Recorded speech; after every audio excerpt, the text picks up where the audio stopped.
আপনি কোনো ভালো কাজ করেন গোপনে, যেটা আল্লাহ ছাড়া কেউ জানে না, ওর ওসিলা করে আপনি আল্লাহর কাছে যান, দোয়া কবুল হবে ইনশাআল্লাহ। আরেকটা অপশন হচ্ছে আল্লাহ পাকের যে নাম এবং সিফতগুলো আছে এগুলোকে ওসিলা করে দোয়া করা। যেমন আল্লাহ তোমার রহমান নামের ওসিলায় আমি তোমার কাছে দয়া চাচ্ছি, তোমার আল গফুর নামের ওসিলায় আমি ক্ষমা চাচ্ছি, তোমার আর রাজ্জাক নামের ওসিলায় আমি রিজিক চাচ্ছি, ওয়াহাব নামের ওসিলায় আমি সন্তান চাচ্ছি ইত্যাদি। কথা কি বুঝতে পারছেন? যে নামের সাথে যে বিষয়টা যায় এটা ওসিলা করে আপনি দোয়া করলে ইনশাআল্লাহ তাআলা আপনি আপনার ফলাফল পাবেন। আর একটা সবচেয়ে বড় অস্ত্র শিখিয়ে দিচ্ছি, এটা আমি কাউকে শিখাইনি আজ পর্যন্ত, আজকেই প্রথম, এবং আমি আমার জীবনে দেখেছি এই ওসিলা করে যা চেয়েছি পাইনি এমন কোনোদিনও যায় নাই। আলহামদুলিল্লাহ, আমি সম্পূর্ণ আল্লাহ পাকের কৃতজ্ঞতা এবং শুকরিয়া আদায় করছি। এইটা ওসিলা করে আমি যা চেয়েছি আমি সারা জীবনে তাই পেয়েছি, এবং আমি বিশ্বাস করি আমি যা পেয়েছি এই বয়সে আমি যা পেয়েছি আল্লাহ পাক কোটি কোটি মানুষকে তা দেন নাই, এটা আমি বিশ্বাস করি।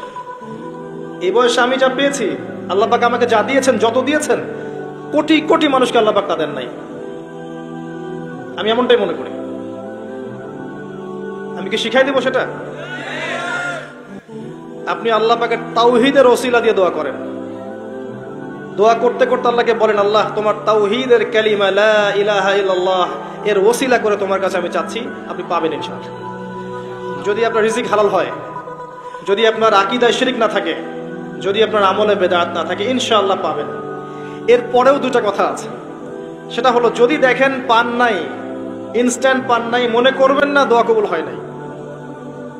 এমনও দোয়া আছে যে আমি 10 বছর থেকে করছি এখনো পাইনি। এমনও দোয়া আছে আমি নিজেই 10 বছর থেকে করছি, আমার কাছে মনে হয় 2009-10 সাল থেকে আমি করছি, এখন পর্যন্ত পাইনি, ইনশাল্লাহ পাবো। তো ইনস্ট্যান্ট সব পেতে হবে এমন নয়। যদি দেখেন পান নাই, তার মানে তিনটা বিষয় ঘটেছে। একটা, বান্দা দোয়া করেছে, সাথে সাথে কবুল করা হয়নি, আপনাকে এটা উপযুক্ত সময় দেয়া হবে ইনশাআল্লাহ। 2 নাম্বার, এই যে আপনি আল্লাহর কাছে চেয়েছেন এর ওসিলায় আল্লাহ পাক আপনার আমল, আপনার তাকদীর থেকে কোনো বিপদ আপদ সরিয়ে দিয়েছেন, আপনি বুঝতে পারেননি। আপনি দোয়া করেছেন, হয়তো মনে হচ্ছে আপনি পান নাই, কিন্তু এর ওসিলায় আল্লাহ পাক আপনার তাকদীর থেকে কোনো বিপদকে মিটিয়ে দিয়েছেন, আপনি বুঝতে পারেননি। একটা হচ্ছে দুটার কোনোটাই হয়নি, পরকালে কিয়ামতের মাঠে আল্লাহ আপনাকে দিবেন জন্য জমা রেখেছেন।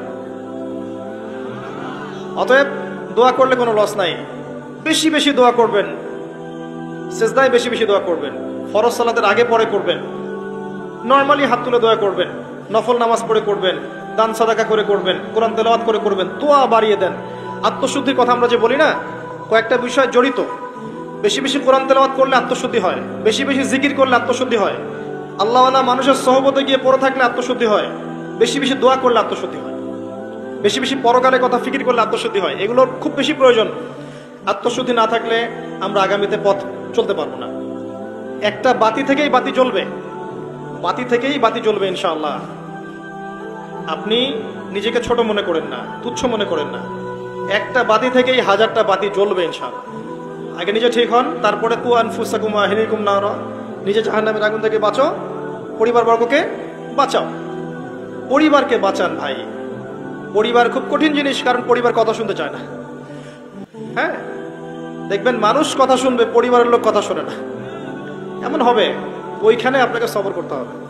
যদি দেখেন যে শেষমেশ দাওয়াত দিতে দিতে বুঝাতে বুঝাতে আর কথা শোনেই না, আপনি আলাদা হয়ে যান, তাও ভালো। কথা বুঝতে পারেন নাই? আসহাবুল কাহফের মতো হয়ে যান, তারপরে আপোষ করেন না অন্যায়ের সাথে। কারণ এই ফিতনাগুলো আপনাকে আল্লাহর পথে চলতে দিবে না, বাধা দিবে, সারাদিন দুনিয়ার ফিতনায় ব্যস্ত রাখবে আপনাকে।